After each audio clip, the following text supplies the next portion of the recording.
Ça fait un petit moment qu'on n'a plus parlé des yokai sur la chaîne, alors je vous propose de continuer notre exploration du bestiaire fantastique japonais dans cette troisième vidéo qui leur est consacrée. Enfin 3, plus les shorts, plus les vite fait, je crois qu'en tout j'ai déjà évoqué pas loin d'une vingtaine de yokai. Mais ce n'est rien étant donné le nombre incroyable de créatures étranges qui peuplent la mythologie nippone. On va donc en ajouter 5 de plus à cette collection. Et finalement, tu en as croisé pendant ton voyage alors? Bah d'une certaine façon, je dirais que oui. Sérieux? T'as des photos? Ah bah j'ai même des vidéos. Il te suffit de regarder la série Doc in Japan, c'est-à-dire les vidéos de mon voyage, et tu verras. Il y en a même un qui fait une petite apparition dès le premier épisode. Mais je te dirai pas où. Surtout que c'est un yokai dont j'ai déjà parlé sur la chaîne. Allez, trêve de bavardage, voici le premier de cette nouvelle sélection.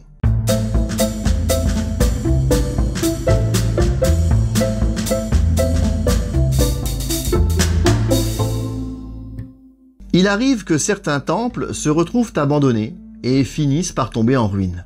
Et si vous vous baladez la nuit dans un village à proximité duquel se trouve un tel temple, eh ben vous risquez fort de croiser au détour d'une rue ce yokai au nom improbable de Nupehuhohu.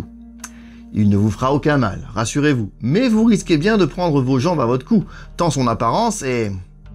comment dire? Hideuse? D'une certaine manière, oui et non. En fait, il ne ressemble à rien.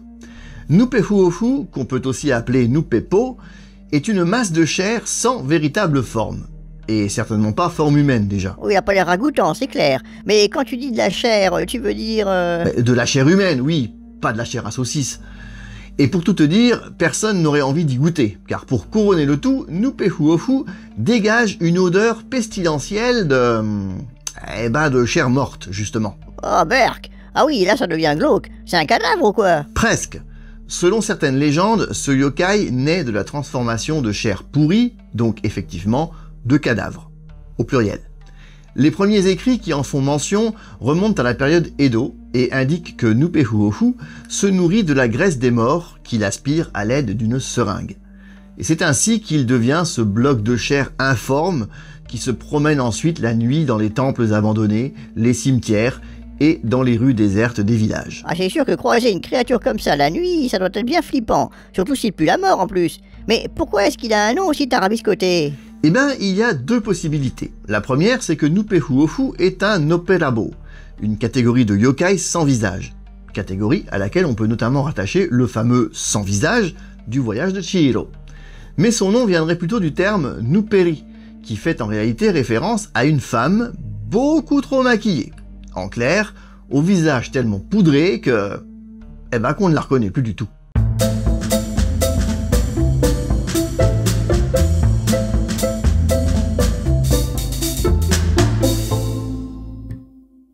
Voici un autre yokai qui occasionne, selon l'expression consacrée, plus de peur que de mal. Il se manifeste, comme un grand nombre de créatures mythologiques d'ailleurs, sur l'île de Shikoku essentiellement. Encore? Oh, j'ai l'impression qu'un yokai sur deux vit sur cette île. Elle est hantée, ma parole. Eh ben j'avoue que tu n'as pas tort, même si je n'irais pas jusqu'à dire que l'île est hantée. Très montagneuse et boisée, ça oui, d'où un rapport à la nature et aux forces qu'elle peut représenter dans le shintoïsme, plus important qu'ailleurs dans le pays. À mon avis, c'est de ce côté-là qu'il faut chercher l'explication. En tout cas, pour le peu que j'en ai vu durant mon voyage, effectivement, je peux confirmer que les yokai y sont très présents. Et tu as croisé ce Furusoma du coup? Non. Et d'ailleurs, ce n'est pas le genre de yokai que l'on peut croiser. On peut seulement l'entendre. Mais si on l'entend, je pense qu'on ne s'attardera pas dans les parages. Furusoma signifie le vieux bûcheron. Il se manifeste par un son qui résonne dans la montagne. Un son qui s'apparente tout d'abord à une voix qui crierait « Ikuzo !» Autrement dit, c'est parti! C'est parti? Il va passer à l'attaque? Mais non, je t'ai dit qu'on ne le voyait pas. En fait, ce cri s'apparente au fameux timber des bûcherons canadiens, lorsqu'un arbre est sur le point de tomber. Et d'ailleurs, juste après, on entend un craquement sinistre qui rappelle celui d'un arbre qui tombe, puis le choc qui suit au moment où il s'abat sur le sol. Certains disent que ça s'accompagne d'un souffle de vent.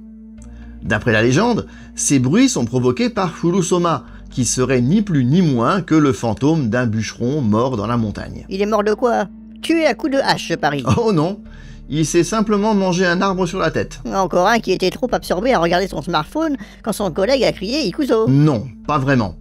A priori, il coupait les arbres lui-même. À ce cyprès qu'il les abattait illégalement. L'arroseur arrosé version bûcheronne, quoi. Si tu veux.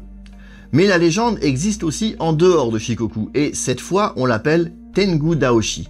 Du coup, ce n'est plus un fantôme aplati par un arbre, mais un Tengu qui abat des arbres pour se construire un abri au plus profond de la forêt. Et puisqu'on parle de Tengu, restons dans le thème.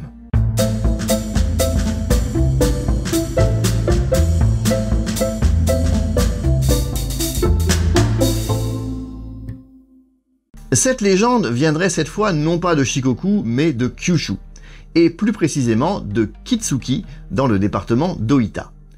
On dit que parfois, le vent souffle tellement fort dans les vallées profondes que les cailloux s'envolent. Des pierres qui volent. Faut déjà un sacré typhon pour en arriver là. Oh, mais là, il n'y a pas besoin de typhon. Le responsable est évidemment un yokai, et plus précisément un Tengu. Un Tengu qui n'a pas apprécié qu'on lui coupe la route. Mais comment peut-on lui couper la route? Eh oui, c'est bien tout le problème. La légende raconte qu'un groupe de jeunes gens était parti dans la montagne, la nuit, dans le but de chasser le faisan. Soudain, au détour d'un sentier, des cailloux se sont mis à voler dans leur direction. Heureusement, il y avait parmi eux quelqu'un qui savait ce que ça signifiait, et il intima aux autres l'ordre de rester calme et de se baisser pour ne pas être atteint par un caillou. Faut dire que les pierres en question étaient assez grosses, elles volaient et se croisaient au-dessus de leur tête dans un vacarme assourdissant. Mais au bout d'un moment, le phénomène s'est arrêté. Le garçon qui avait dit aux autres de se baisser leur expliqua alors qu'il s'agissait de Tengu Tsubute, le Tengu lanceur de cailloux. Quiconque est atteint par une pierre lancée par le Tengu tombera malade.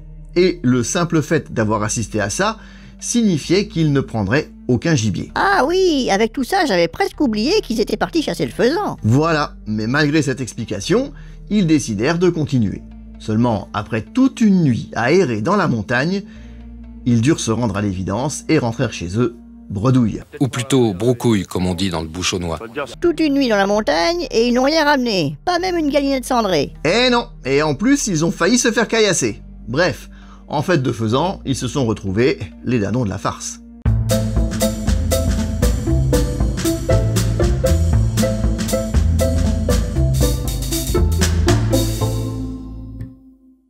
Vous avez peut-être déjà remarqué que les tanuki sont souvent représentés avec des attributs virils pour le moins, disons, disproportionnés. Oh oh, terrain glissant en vue. Oui, bon, alors attention, on parle de tanuki, pas de Rocco Siffredi. Pourtant, il paraît que de ce côté-là, il est plutôt bien équipé aussi. Sauf que je ne parle pas de cet équipement-là, je parle de ce qu'il y a juste en dessous. En dessous?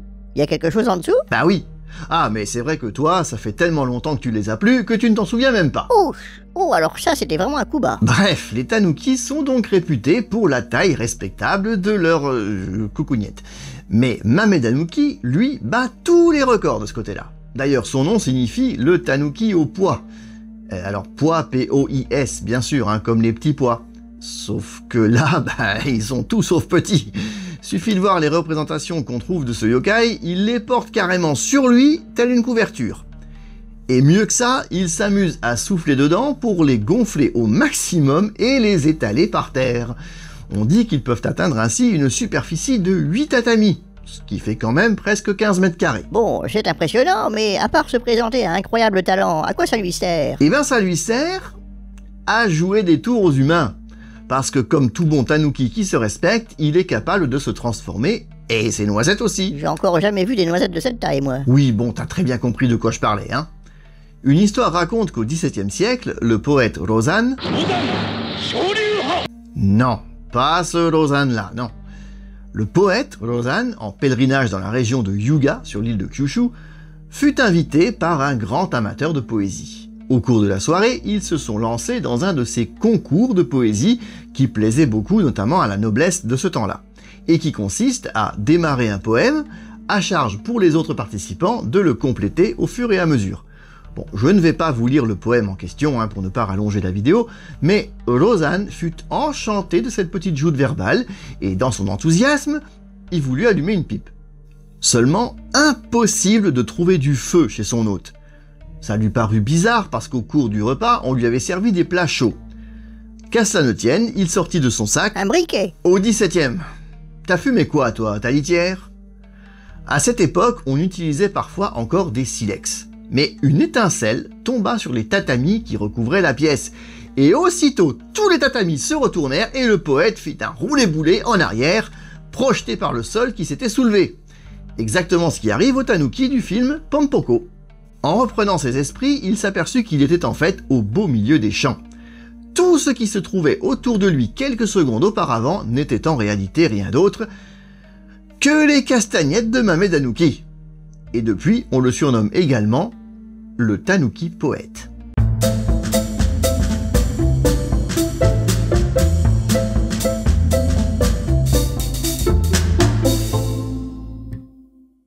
Comme lors des vidéos précédentes, on va terminer par un yokai aquatique, Umibozu. Tiens, c'est un yokai? Je croyais que c'était un ancien mercenaire qui a une trouille bleue des chats. Un mercenaire. Mais non, pas cet Umibozu là. Encore que ce surnom lui vient peut-être bien de ce yokai après tout. Umibozu signifie le bonze des mers, une créature qui n'a d'ailleurs rien d'angélique et qui, selon les régions, peut se montrer plus ou moins féroce. Mais quel rapport avec le personnage de City Hunter? C'est loin d'être un bonze, que je sache. La tonsure, mon cher. Avoir le crâne tondu au Japon, ça a longtemps été l'apanage des bonzes, ou en tout cas de ceux qui entraient en religion. Et je pense que c'est aussi à cause de sa taille, car Umibozu, le yokai, pas l'autre, est souvent représenté par une forme sombre gigantesque au crâne lisse, sans nez ni bouche, seulement pourvu de grands yeux. Comme son nom l'indique, il apparaît en mer, et si on l'aperçoit, alors il faut détourner le regard et garder la bouche fermée. Si on a le malheur de simplement demander « Qu'est-ce que c'est ?», alors Umibozu fera chavirer votre navire sans pitié. Mais en fonction des régions, il peut se manifester autrement et avoir des tailles différentes. Dans la région de San-in, un bonze noir apparaît parfois sur la plage et vient se frotter aux hommes qui s'y aventurent la nuit. On raconte qu'ils ont un corps gluant, ce qui laisse penser qu'il s'agirait en fait d'une otarie. Une otarie vient se frotter à un humain et on en fait un yokai. Ah, ils sont forts, y a pas à dire. Oui, mais là encore ça va. Dans le Tohoku, au nord de Honshu donc, les pêcheurs ne doivent surtout pas oublier d'offrir les premiers poissons qu'ils ont pris à Umibozu. Sinon, ces créatures arrivent en groupe et réduisent le bateau en miettes. Des otaries qui démolissent un bateau parce qu'elles n'ont pas eu de poisson. Elle est pas mal, celle-ci. Ah mais non, là on parle plus d'une otarie, mais bien des bonzes gigantesques dont je parlais au début. Comme quoi, d'une région à l'autre, un même yokai n'aura pas forcément ni la même forme, ni la même taille.